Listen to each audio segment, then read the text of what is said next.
दोस्तों, नेपाल माता सीता की जन्मस्थली है और महर्षि वाल्मीकि की कर्मस्थली है। नेपाल आदिकाल से ही साधु संतों के लिए आकर्षण का केंद्र बना हुआ है। यह देश हिमालय की गोद में प्रकृति की खूबसूरत वादियों को अपने में समेटे हुए है। नेपाल पूरी दुनिया में अपनी ऊंची ऊंची पर्वत, चोटियों, धर्म, कला और प्राकृतिक सुंदरता के लिए विख्यात है। और इसी खूबसूरत देश की राजधानी काठमांडू से सिर्फ 3 किलोमीटर दूर देवपाटन गांव में बागमती नदी के तट पर भगवान शिव का प्राचीन मंदिर पशुपति मंदिर भी स्थित है।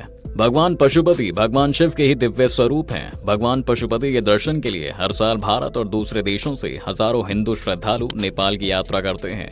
कहते हैं दोस्तों कि पशुपति का मतलब होता है सभी जीवों के स्वामी, अर्थात पूरे ब्रह्मांड में जितने भी जीव हैं उन सब के भगवान श्री पशुपति नाथ ही हैं। यह मंदिर नेपाल का सबसे बड़ा मंदिर है और सबसे पवित्र माना जाता है। ऐसी भी मान्यता है कि जो कोई इस मंदिर में भगवान के दर्शन कर लेता है या फिर उसका अंतिम संस्कार किया जाता है तो उसके सारे पाप धुल जाते हैं और फिर उसके बाद उसका जन्म सिर्फ मनुष्य जाति में ही होता है। अपने जीवन के अंतिम समय लोग इस मंदिर में बिताने के लिए आते हैं क्योंकि लोगों का मानना है कि यहाँ पर जिसकी भी मृत्यु होती है उसे सारे पापों से मुक्ति मिल जाती है और वह स्वर्ग की प्राप्ति करता है। इसलिए मंदिर परिसर में आपको बहुत से वृद्ध व्यक्ति साधना करते हुए दिख जाएंगे। भगवान पशुपतिनाथ मंदिर को यूनेस्को ने विश्व धरोहर के रूप में भी मान्यता दी है। यह मंदिर पूरे विश्व में अपनी दिव्यता और रहस्यों के लिए भी जाना जाता है। आज मैं आपको इस मंदिर के कुछ ऐसे रहस्यों के बारे में बताने वाला हूँ दोस्तों, जिसे शायद ही आपने सुना होगा।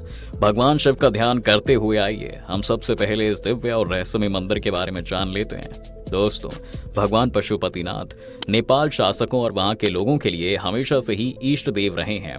भगवान शिव का यह पावन धाम समस्त हिंदुओं के लिए 8 सबसे पवित्र धर्म स्थलों में से एक है। इसलिए यहाँ पर पूरे साल भर पूरी दुनिया से हिंदू ही नहीं बल्कि दूसरे धर्मों के लोग भी भगवान पशुपति के दर्शन के लिए आते हैं। लेकिन इस मंदिर में केवल हिंदू श्रद्धालु ही प्रवेश कर सकते हैं। अन्य धर्मों के लोग मुख्य मंदिर में प्रवेश नहीं कर सकते हैं। इसलिए उनके लिए बाहर ही व्यवस्था की गई है जहां से वे श्री पशुपतिनाथ भगवान के दर्शन कर सकें।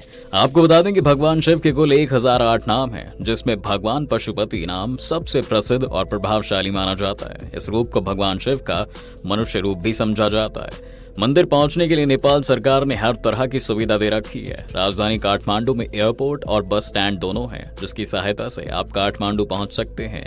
काठमांडू से देवपाटन गांव पहुंचने के लिए बस, रिक्शा और टेम्पो की सुविधा भी उपलब्ध है। मंदिर की स्थापना। अब दोस्तों, इस मंदिर के इतिहास के बारे में बात करें तो भगवान पशुपतिनाथ मंदिर के निर्माण के बारे में हमारे पास कोई मजबूत प्रमाण उपलब्ध नहीं बताए जाते हैं, लेकिन ऐसा माना जाता है कि इस